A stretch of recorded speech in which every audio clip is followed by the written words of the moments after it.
So pregnancy రాకుండా ఉండడానికి జాగ్రత్తలు ఎలా తీసుకోవాలి, స్పెషల్లీ డెలివరీ అయిన వెంటనే లేదా అబార్షన్ అయిన వెంటనే కూడా కొంచెం గ్యాప్ పెట్టుకోవాల్సి ఉంటుంది. ఇలాంటి డ్యూరేషన్లో లేదా కొత్తగా పెళ్ళయి ఒక 1 year 2 years వెయిట్ చేద్దాము పిల్లలు ప్లాన్ చేయక ముందు అనుకునే వాళ్ళకి బర్త్ కంట్రోల్ మెథడ్స్ అంటే కాంట్రాసెప్షన్ అని అంటాము లేదా బర్త్ కంట్రోల్ అని అంటాం, గర్భ నిరోధక మెథడ్స్ అనమాట. సో ఇవి ఎలా చేయాలి, ఎవరికి ఏది కరెక్ట్ మెథడ్. సో కామన్గా ఉన్న మెథడ్స్ కాండమ్స్ అండి. సో కాండమ్స్ రెగ్యులర్గా కరెక్ట్గా వాడుకుంటే ప్రెగ్నెన్సీని పర్ఫెక్ట్గా అవాయిడ్ చేసుకోవచ్చు. కానీ కాండమ్స్లో కొన్నిసార్లు చిన్న టేర్స్, కంటికి కనపడని చిల్లు ఉన్నా కూడా ప్రెగ్నెన్సీ వచ్చే ఛాన్స్ ఉంటుందండి. సో కాండమ్తో ఫెయిలియర్ రేట్ 10% దాకా ఉంటుంది. అంటే 10 మంది వాడుకుంటే ఒకరికి పని చేయకపోయే ఛాన్స్ ఉండొచ్చు. కానీ పర్ఫెక్ట్గా ప్రతిసారి కరెక్ట్గా కాండమ్ తొడిగి కరెక్ట్గా ఇంటర్కోర్స్ అప్పుడు అది మూవ్ అవ్వకుండా ఉంటే మీకు ప్రెగ్నెన్సీ భయం ఉండదు. నెక్స్ట్ ఏంటంటే కాపర్ టీ అండి. కాపర్ టీ కూడా మీరు కామన్గా వినుంటారు. సో కాపర్ టీ అంటే చిన్న ప్లాస్టిక్ డివైస్ అండి అది. సో ఈ ప్లాస్టిక్ డివైస్ని గర్భసంచి లోపల పెట్టడం జరుగుతుంది. దీంతో అండం వీర్యం కలవడం జరగదు. సో అప్పుడు ప్రెగ్నెన్సీ రాకుండా ఉంటుందండి. సో కాపర్ టీ అనేది సింపుల్ ప్రొసీజర్. ఆడవాళ్ళకి పీరియడ్ అయిన వెంటనే గర్భసంచి లోపల పెడతాము. 5 ఏళ్ళ వరకు పనిచేస్తుంది, కొన్నిసార్లు 3 ఏళ్ళ వరకు పనిచేస్తుంది. మీరు ఈలోపే ప్రెగ్నెన్సీ ప్లాన్ చేసుకోవాలంటే తీసేయచ్చు కూడా. ఇది పెట్టడానికి ఆపరేషన్ కానీ ఏం అవసరం ఉండదండి. మామూలుగా మా ఓపీ రూమ్లోనే కాపర్ టీ అనేది గర్భసంచిలో పెడుతుంటాము. సో కాపర్ టీ వల్ల కొందరికి కొన్ని భయాలు ఉన్నాయండి. కాపర్ టీ వేసుకుంటే లావ్ అయిపోతాము, కాపర్ టీ వేసుకుంటే బ్లీడింగ్ ఎక్కువ అయిపోతుంది అని ఇలాంటి కొన్ని భయాలు ఉన్నాయి. కానీ కాపర్ టీ అనేది నాట్ అ హార్మోనల్ మెథడ్ అండి. ఆ కాపర్ టీ డివైస్లో హార్మోన్స్ ఉండదు, అది జస్ట్ మెకానికల్ బ్యారియర్. ఎగ్కి స్పర్మ్కి మీట్ అవ్వకుండా మెకానికల్గా అడ్డుకుంటుంది మధ్యలో. సో ఆ కాపర్లో ఉంటున్న టాక్సిక్ ఎన్విరాన్మెంట్ వల్ల by chance egg and sperm meet అయ్యి పిండం తయారైనా కూడా అది అటాచ్ అవ్వదండి గర్భసంచిలో. ఇలా హెల్ప్ చేస్తుంది కాపర్ టీ. సో దీనివల్ల లావ్ అవ్వడం అనేది ఏమీ జరగదు, బికాస్ దాని ఎఫెక్ట్ అసలు మీ బాడీ మీద ఏమీ ఉండదు. లావ్ అయ్యారంటే దానికి వేరే కారణాలు ఉండొచ్చు.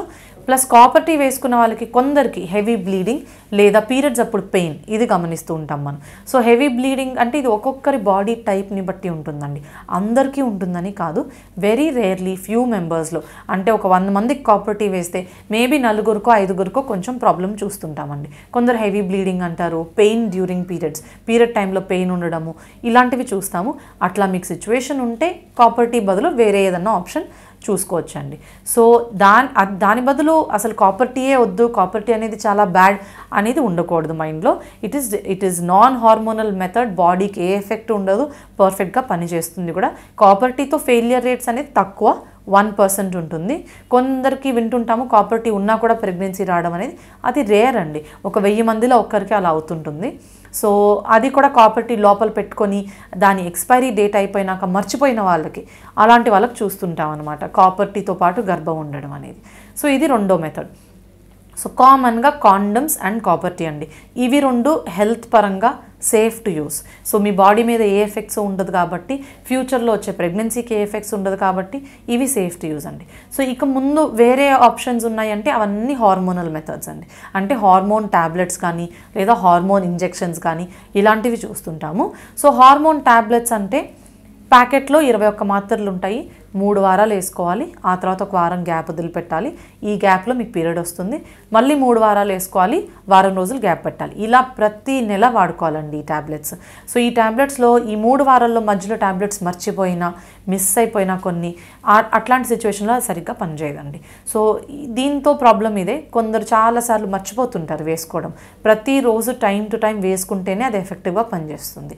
సో అలా వేసుకోవడం కుదరకపోయినా లేదా ఇంకొన్ని సైడ్ ఎఫెక్ట్స్, బీపీ ఉన్న వాళ్ళకి, షుగర్ ఉన్న వాళ్ళకి, వెయిట్ చాలా ఎక్కువ ఉన్న వాళ్ళకి ఈ ట్యాబ్లెట్స్తో కొన్ని సైడ్ ఎఫెక్ట్స్ ఉండొచ్చండి. సో రక్తం గడ్డలు కట్టడము ఇలాంటి ప్రాబ్లమ్స్ ఉంటాయి. సో అది మేము రిస్క్ అసెస్మెంట్ చేసి మీకు అది సూటబుల్లా కాదా అనేది చెప్తుంటాము.